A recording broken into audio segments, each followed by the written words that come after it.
I'm Simon. Thanks very much for checking out the video. Yeah, so I thought I would do a quick demo slash overview today for you for this, the Charvel So Cal. I did a video about a year or so ago on an Eastman acoustic that I did purely because it was a guitar I was looking to move on, and somebody had asked me if I had any sound clips. I thought probably the easiest thing to do would be to record a bit of a demo for it and posted it, and I've got some really great comments and some really great feedback, so thank you very much for that, guys. So I thought I would dig out some more of my gear and do a bit of a demo for you all, really. So, and I thought I would start off with this. This is the Charvel So Cal. So this is a 2015-2016 model, I believe. I thought that I would do a bit of an overview given the fact I've been living with it for a few years, because there's a lot of stuff out there that's based on reviews on brand new gear, but not necessarily stuff that people have been living with and been gigging with and been playing with for a long time. So I thought I'd just do a bit of a quick overview for you. So for those of you that don't know, I'm sure most of you will, Charvel came to fame in the late 70s, early 80s, really, as a mod shop for a lot of the LA guys and sort of the Southern California area, a lot of the session guys, who, after Eddie came along and changed the game and everything, were looking to mod their existing guitars. So they would put a humbucker in the bridge, or they put a Floyd Rose on it, and just really soup up their guitars. Over more recent years, they were bought by Fender in, early 2000s, something like that, somewhere along those lines. And they've really tried to establish the brand as a brand on its own again, because for a long time it was sort of a bit absorbed into the Jackson brand and seen as perhaps the Jackson's export equivalent. But they've really tried to re-establish the brand in terms of a super Strat over the last few years or so. The first few productions runs we saw of that came out of Japan.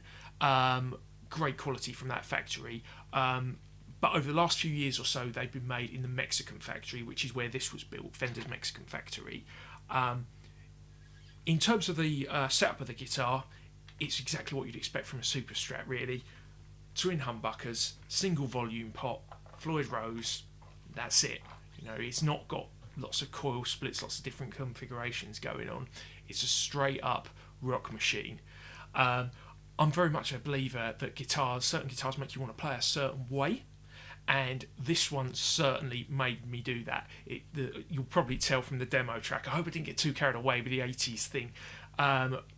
It's a bit cheddar in places, but I don't see that as a bad thing. It really is inspiring to make you want to play in that certain way. It's pretty straightforward in terms of the setup, as I say. Twin humbuckers, which in this case is the Seymour Duncan Mayhem set, which is a pair of Seymour Duncan distortion pickups.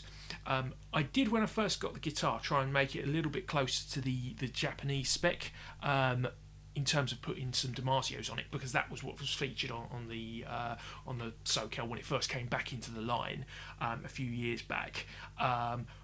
Specifically, I put a Damasio Super Distortion in the bridge, which has got a bit more bite to it, and the Gravity Storm in the neck, which is a Steve Vai signature pickup. And it sounds great. It's got so many rich harmonics to it, way more than you'd expect from perhaps a Steve Vai signature pickup. Although it made it a little bit more versatile in terms of when you turn the volume pot down, it got a little bit more stratty. I actually feel that the original pickups that this was supplied with probably suit it a little bit better. The reason for that is, as I say, I'm a big believer that guitars inspire you to play a certain way, and this really does that. It inspires you to play that 80s inspired heavy rock and really go for it, whereas although the Damasios had a bit more bite and perhaps a bit more harmonics to them, it wasn't perhaps as in the zone for that style of playing that this particular setup is.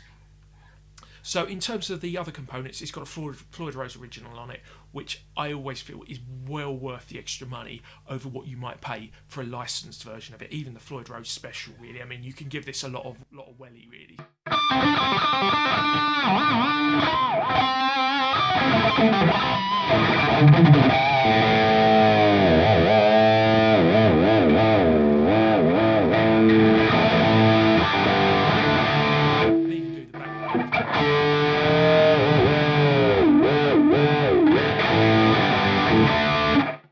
Goes straight back into tune, which is exactly what you want from this sort of guitar, really.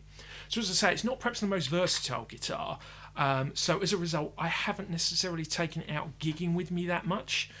The main reason for that is because it tends to make me give in to perhaps some of my own worst impulses. As somebody who likes that style of playing in terms of the 80s stuff, it does encourage you to say, to hell with it, let's do a dive. Perhaps where it's inappropriate, or let's do a pinch. Perhaps where it's a little bit inappropriate. Because apparently people aren't always into that. So as a result, I've tried to not necessarily take it out gigging with me too much. Although, if you're in a band that's playing a lot of different stuff, it's great to have this in your arsenal just to be able to pull out if there's one or two songs that perhaps need a bit more of that sort of style of tone to it. So as a result, I've not taken it out that much, but when I have taken it out, it's been a lot of fun. You've got to be careful because although it looks the business, it looks like it would be at home in a functions band or what have you, because essentially it looks like on the face of things a Strat that's dressed for dinner. You've got black pickguard, black body. Looks great, and this is available in a few different colours in the current year model. I think you can get a white, you can get a blue, etc. It's very easy to overplay with this guitar, is what I've found. So if you were at a function,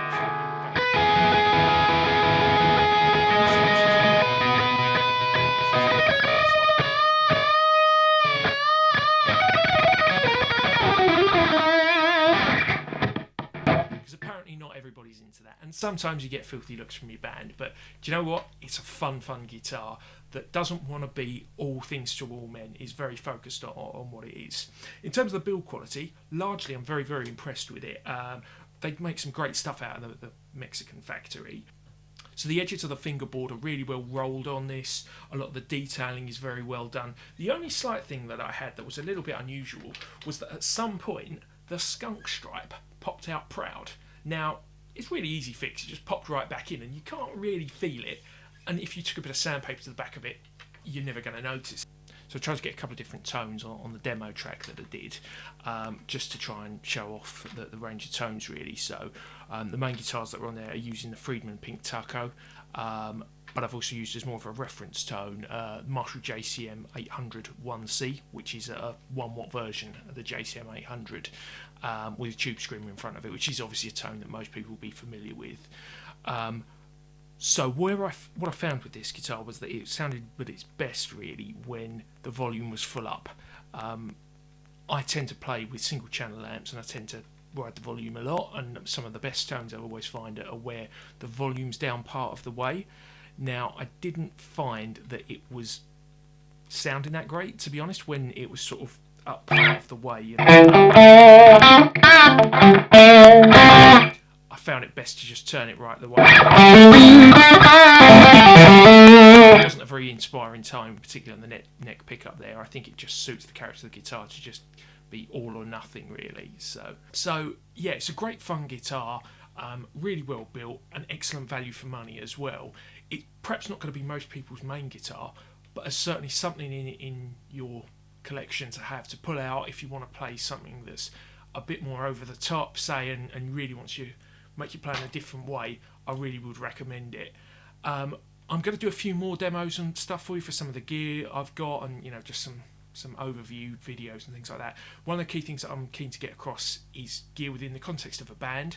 So everything that I do, I'll try and do a demo track with the rest of a band as well. Hopefully we get some vocals on there as well, just so you can hear what it sounds like with a singer too.